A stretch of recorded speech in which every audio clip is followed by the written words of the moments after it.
C'est vrai qu'ici bas, tout le monde est innocent. Si t'écoutes, même en prison, les gens, c'est pas moi. Ah oui, mais t'as quand même tué des gens. Pas tellement, pas tellement.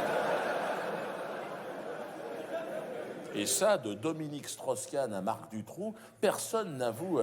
Dominique Strauss-Kahn, je suis un peu obligé d'en parler ce soir.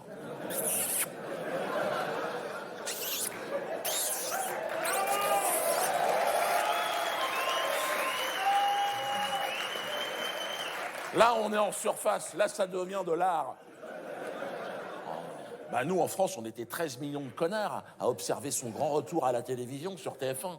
Moi, j'étais là, alors, Dominique, la vérité. Il était magistral, il avait ses deux petites pattes comme ça. Je vous encule, parce que... Très fort, très haut niveau. Extraordinaire, franchement... Et c'était beau à voir, je veux dire. Et c'était tellement beau. Pour moi, j'étais comme ça, mais juste. Moi, je pense qu'on va finir par l'avoir comme président de la République, ce mec, un jour là. Et c'est l'avantage. Si, et quelque part, c'est bien, parce qu'avec lui, bon, terminus, tout le monde descend. Là, je veux dire. Là, on aura Polanski à la culture, Marc Dutroux à l'éducation nationale, Madoff au budget. Ferme-la. Mais le problème. Non, le problème de Strauss-Kahn, c'est que c'est un chaud lapin. C'est même plus un lapin, c'est un yéti, le mec. Ses conseillers en communication, il dit « Arrête, tu vas être président, détends-toi ». Il n'y arrivait pas. Le moindre bout de nichon, l'autre... Il a explosé en plein vol. Et quand il s'est fait serrer, putain, il était... Là aussi, les images ont fait le tour du monde. Tu sais, quand il sort du commissariat avec les bracelets dans le dos, mal rasé, on aurait dit un chicanos. Mais dans l'œil, on sent, il a l'agnac, il est là. Chitonique, toi.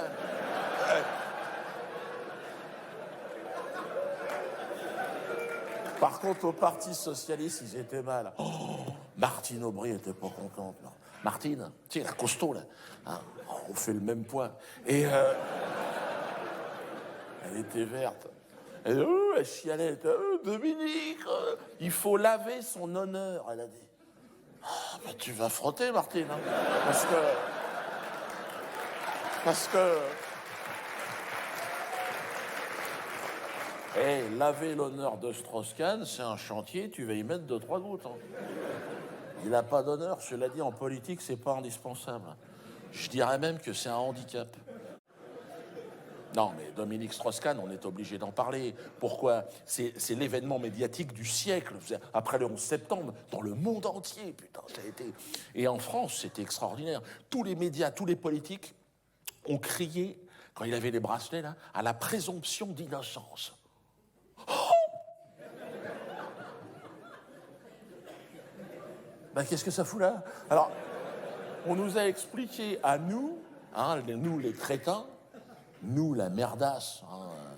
Si, toi aussi. Il dit non, pas moi. Toi, je dirais même 150%. Ils nous ont expliqué, certes, tout l'accuse, DSK. C'est un dossier qui pue la merde à 10 km. J'ouvre les fenêtres. Les preuves de sa culpabilité, il n'y a que ça. Et ranger les preuves, les gars, quand on rentre, ça fait dégueulasse. Certificat des médicaux, tout. Il lui a déboîté le caisson. Il lui a pété la clavicule. Attends.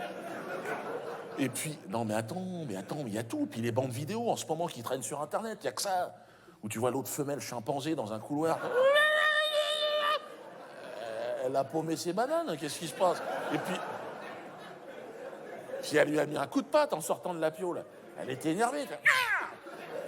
On a retrouvé une griffe dans le gras du bide. Et puis, non mais attends, et puis son sperme, on en a retrouvé sur la moquette, dans le couloir, dans l'ascenseur, dans le parking.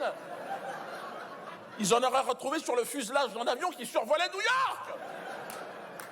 Il avait la pression aussi, le gars.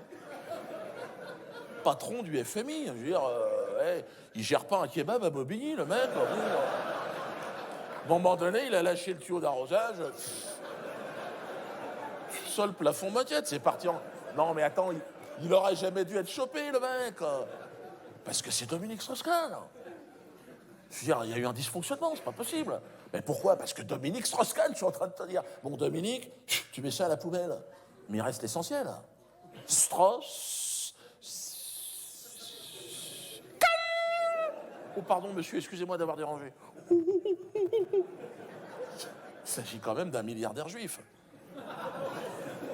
Je ne parlerai pas de juifs ce soir. Un spectacle sur 2, détends-toi. Mais voilà.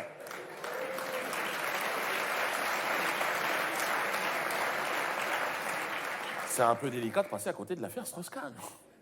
C'est un peu comme la mort de Dark Vador dans la Guerre des Étoiles.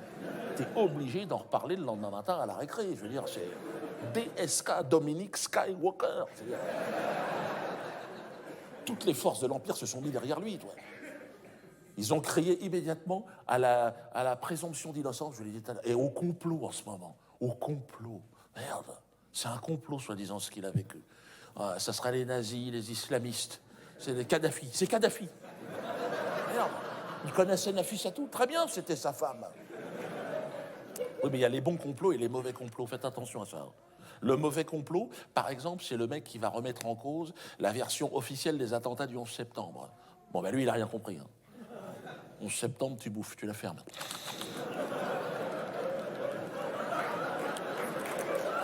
C'est bon, c'est bon.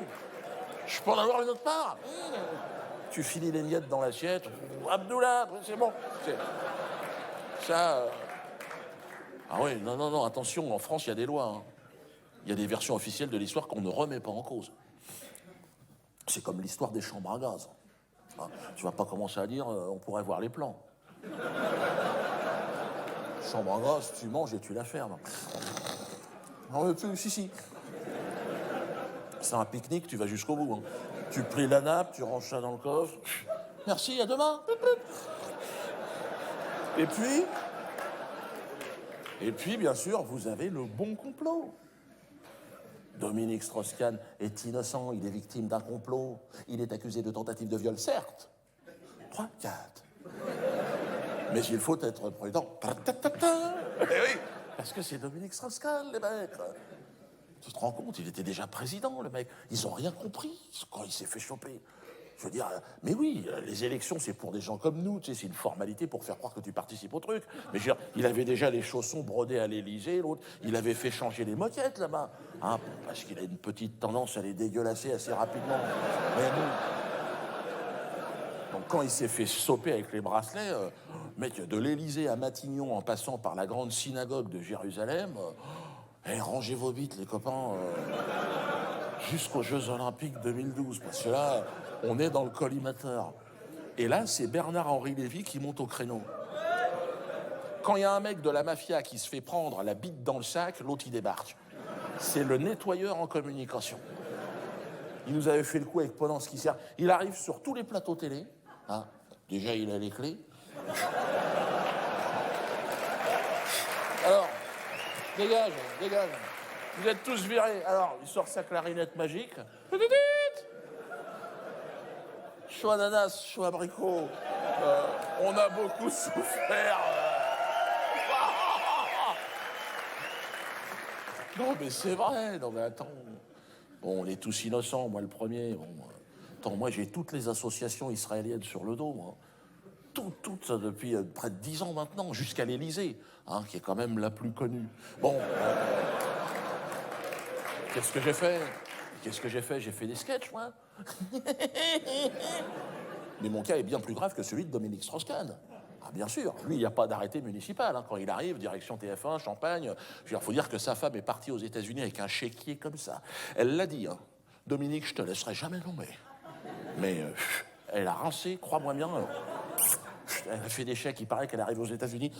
Tenez. Mais j'ai rien à voir là-dedans, madame. C'est pas grave. C'est parce que ça fait le mouvement, comme ça, après je repars. Allez. Mais c'est ça.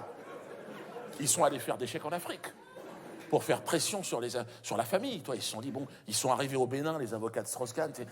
Alors, elle est même pas d'ici, c'est pas grave. Tiens, bouffe, prends du fric dans ta gueule. Et alors, dans la famille de Nafissatou, t'imagines comment ça s'est passé? Dans le petit village perdu au fond de je sais pas quoi. Tiens, c'est toi la grand-mère? Tiens, refais-toi les chicots déjà, parce que... Au final, mais non, mais regarde, Strauss-Kahn, il va revenir dans 15 jours, ça sera sur France 2 maintenant, bien sûr. Et puis il va nous sortir un bouquin qui va traiter de l'antisémitisme chez les femmes de ménage noires américaines. il va chialer, ils vont faire un DSK-ton, tu sais, il faudra donner du fric pour l'aider, lui et sa famille, bien sûr. Au final, violer une femme noire, franchement, violer une femme noire aujourd'hui, c'est bien. C'est bien. Ferme-la à tout jamais. C'est pas un dialogue, là. Bon, alors, c'est ce qu'a dit Jean-François Kahn, au passage, quand son pote s'est fait serrer. Hein. Jean-François Kahn, lui, c'est Kahn. Et Strauss, non, il n'y en a pas. Je sais qu'il n'y a pas de sauce avec la viande. Et alors, hein? Il a dit, quand son pote avait les menottes, il a dit, oh, laissez-le, ça va. On lui a dit, oui, mais il a violé des gens. Alors, oh, j'appelle pas ça. Il a parlé, lui, de troussage de bonne. C'est pour excuser des SK. Parce qu'à l'époque des rois, t'avais le droit, plus ou moins, toi. Quand toi, il y a une bonne qui passe, tiens, viens là, toi. Merde. Rien dans les mains, rien dans les poches. C'est un tour de ménage. Merci. Bon, c'est le troussage de bonne. Mais si je trousse ta mère, Jean-François Kahn, qu'est-ce qui se passe? Mais non, mais c'est dans le showbiz.